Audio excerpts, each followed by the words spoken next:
This evening I want to tell you the story of an idea. The idea is very simple. It's called LILAC. It stands for Low Impact Living, Affordable Community.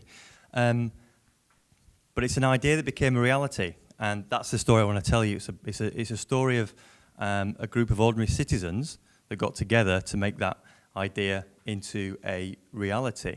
Now, this is LILAC. It's where I currently live. I'm one of the co-founders and current residents of this, what we're calling the first affordable, low-impact mutual co-housing project in the UK, possibly the world. We're not sure about the world claim, but we're excited making connections with other projects around the world. So in the short time I've got, it took 6 years to build this idea into reality. And there's a huge development story. I want to try and condense some of the most interesting bits to tell you how we did it and what we want to achieve for the future. Because this is a story and an idea we want to roll out certainly across Leeds and Yorkshire. But it's a story that starts with challenges. Because one of the things about our project is that we realised that the world is in great turmoil for various reasons. And while we were building LILAC as the idea, we were living through a really intense period of turbulence for 3 particular reasons. And LILAC responds to these 3 big challenges. The first one is, of course, the big financial crisis of 2008. The huge turbulence that we've seen in our economy since that legacy of what happened in 2008. How do we start to create local economies that start working for communities? It's a huge question since the whole delegitimisation of the banking system that we're facing. Fast forward to 2009, the COP15 meeting in Copenhagen, the last big chance, it was claimed, to tackle climate change. Well, that passed, not much happened. The great leaders made lots of claims. What can communities do then to take on this big challenge of climate change? That was challenge number 2 for us. Challenge number 3, the English riots, 2011. Communities up and down Britain facing real social breakdown which had been stored up for decades. How do we start to kind of rebuild some social glue at the local level that can make communities function again coherently? So what is the response? How do you, in this kind of context of multiple crises, how do you respond at a community level? Well, one of the ways we did it was to create this project, LILAC, bringing together three aspects. Low impact living, with affordability, with community. We wanted to start from the grassroots, build up projects that could really try to respond to some of these challenges. But it's none of these ideas are unique in themselves. They're ancient, right? We all want to build strong communities. We want to live lightly on the planet. We want our lives to be affordable. But I think the challenge we set ourselves is an integrated challenge. It's holistic. It's transformative. It brings all these elements together synergistically. What happens when we work on a number of different fronts to really create a step change in how our places are built and how we understand our communities and how we live in neighbourhoods within cities. So this is something very simple. This is something very ancient, but this is really pioneering. It's something which we need to embed as an agenda to really transform the way we live in our cities, the way our societies function, and the way our neighbourhoods feel. So the story then, how an ordinary group of people built an affordable, low-impact co-housing community. LILAC emerged on the stage. As an entity, we're a cooperative society, a good old cooperative society. First started in this region, right? The Rochdale Pioneers. So there's a long legacy of industrial and province societies. We're member-led, we're not-for-profit, we're values-led. One of the first things we did was to develop our values. You know, what really made us tick as a group of people. We sat down, we made those values, wrote them down, and then we moved forward from there. And here's a snapshot of some of our members. And this was back in 2006. A few of us got together and started to think about how do we grow this entity. Lots of conversations about parameters, where should it be, how big should it be, how many houses, what legal model should we use, where we're going to get the money from. We talked to anyone and everyone who would listen to us and who might have some ideas about how we could pull this idea off. 2006, 2007, 2008 passed. We set up Leeds Eco Village. We got a new logo. We started to get our architect friends to draw some pictures about what the community might look like. We talked to bankers, we talked to planners, we talked to architects, and the idea started to emerge. We met every 2 weeks in a local social centre in Leeds City Centre called The Commonplace, and they were really productive times. Lots of people came through the doors. A smaller group of us got together and started to really pin down the idea. We had this dream that basically we wanted to build something called with straw bales.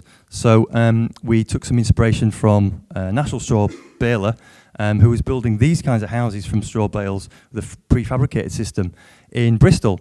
And we teamed up with an architect from Bristol called White Design who drew us an inspirational map of what our community would look like. We had some initial drawings of. We were committed to straw bale for a number of reasons I'll go into in a minute, but we jumped over what we call the perseverance test. We did development plan after project plan after business plan, putting them out to councillors, to lenders, to prove our worth as an organisation. That took 3 years. It was a real perseverance test. In 2011, we applied for planning. We did public consultations. We found a wonderful old school site in Bramley, where the school had been knocked down 10 years before. We started to transform that site. It's a very humble area. It's not the kind of place where a pioneering project would land. We took the old school site where the school had gone. It's a very rainy day in Grim, West Leeds, in the north of England there. We started to transform the site. The contractor's first day on site, and we started to put the houses up. Now, the whole journey's been really a real landmark kind of. It's been a community building event for all sorts of reasons, bringing this community together who've wanted to kind of live there and build this dream place to live. All sorts of landmark photographs. Our first day on site with the kids. Many of us through this process started to have children, so there was families emerging. There was meetings. We'd have meetings late into the night, people breastfeeding, checking baby monitors and running after heating milk up for kids. I mean, this was a real story of a community growing together as we had to build this financial model, this legal model, this design model. There was so much work to be done. A huge amount of kind of perseverance for this group of ordinary people. We had the Homes and Communities Agency on board. We even got Kevin McLeod to come to our opening. He planted a tree with us. And then we had our opening last week where we made a cake looking like one of the houses and all the kids got involved. So this has been a real journey for us. So the three aspects it's worth looking at in just a little bit of detail. The low impact one, the low impact challenge for us is both about changing buildings and behaviours. Those two things together, which are really key. It's fairly easy to change buildings. It's really difficult to change behaviour. All right. So we changed the buildings we were committed to building with straw bale. It's a natural material. It's fantastic, great insulator. So our walls are made from straw.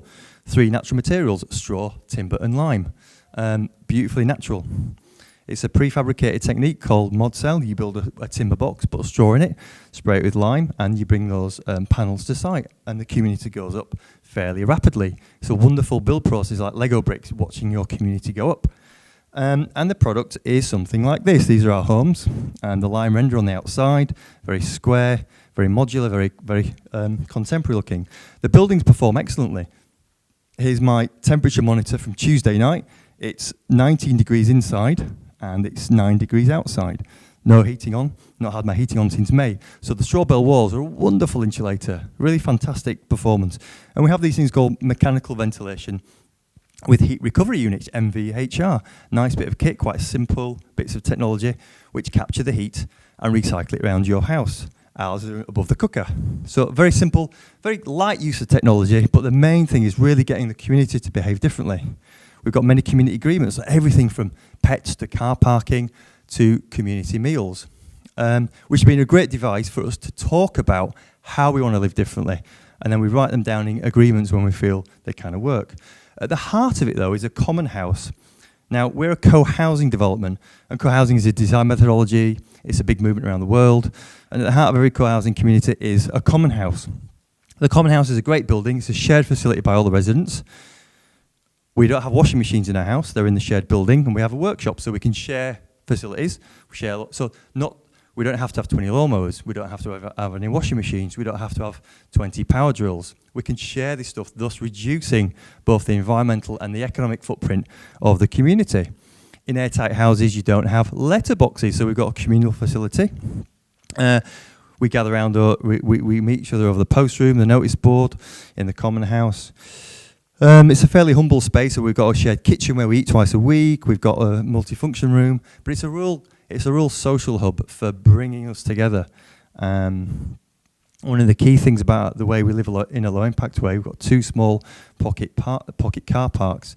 Now, one of the key challenges for low impact living and behaviour change is both car separation and car segregation and car reduction. We only have 10 cars between 20 households. We do a lot of car sharing and car pooling, and we've made it. We've got 10 cars, which is great. It's a real challenge for the planners. We're pretty sceptical about whether we'd do that. So we only have 10 cars as a community. And we've, instead of having an adopted highway through the site, we've got a wonderful car-free zone in the middle. And we have allotments where we compost and we grow food, which is, again, a real another focus for the community. And we give lots of food there, as Laura with her onions here.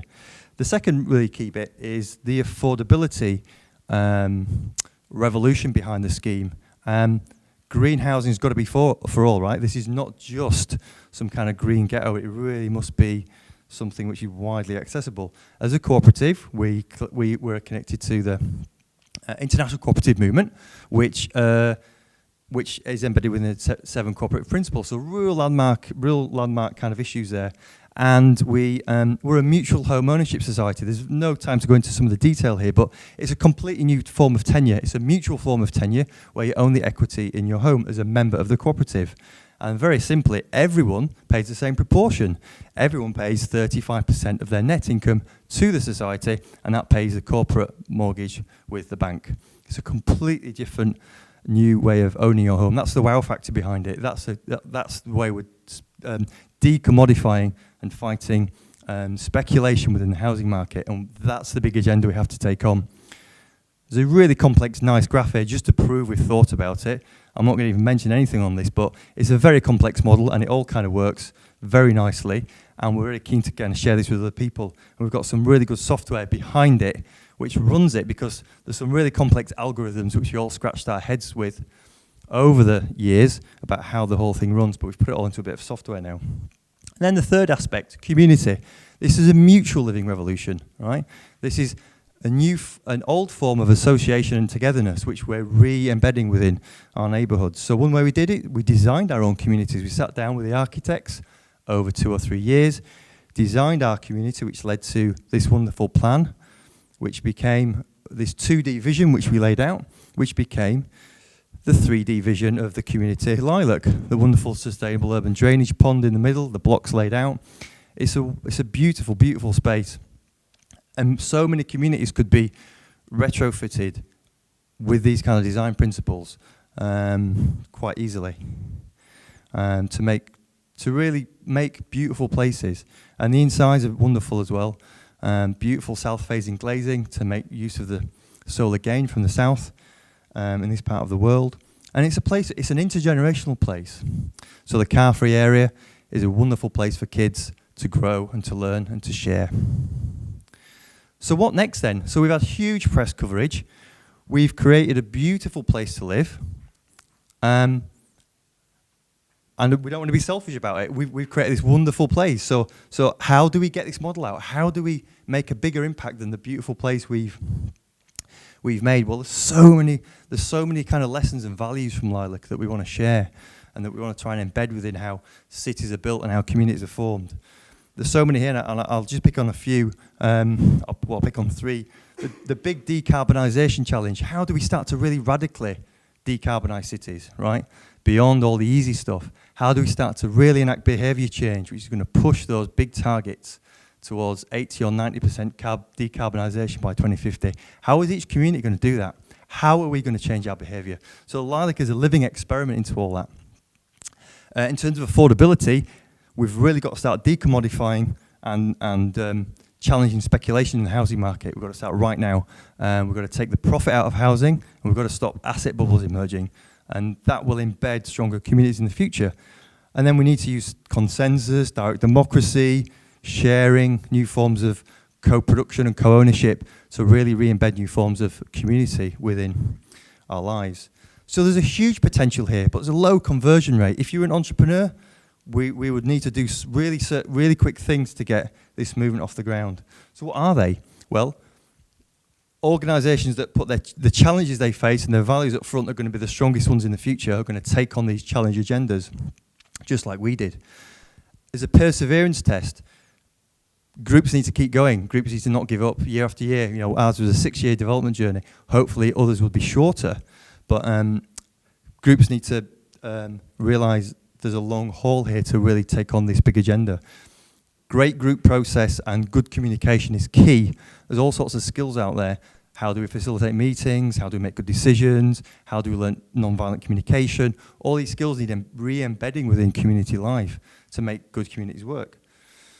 And we need to build capacity through institutions, through communities, through governance, and the local state really needs to help here. And there's a whole raft of change which we need in terms of mainstream finance and mainstream land markets need to be fundamentally changed, especially land banking by big developers. That has to be utterly prohibited really quickly to release land for community groups. And a dedicated development vehicle, we want to see a big cooperative or mutual community-led development vehicle to emerge, which can do this stuff with community groups, can help them get projects off the ground. So that's it, that's a LILAC story.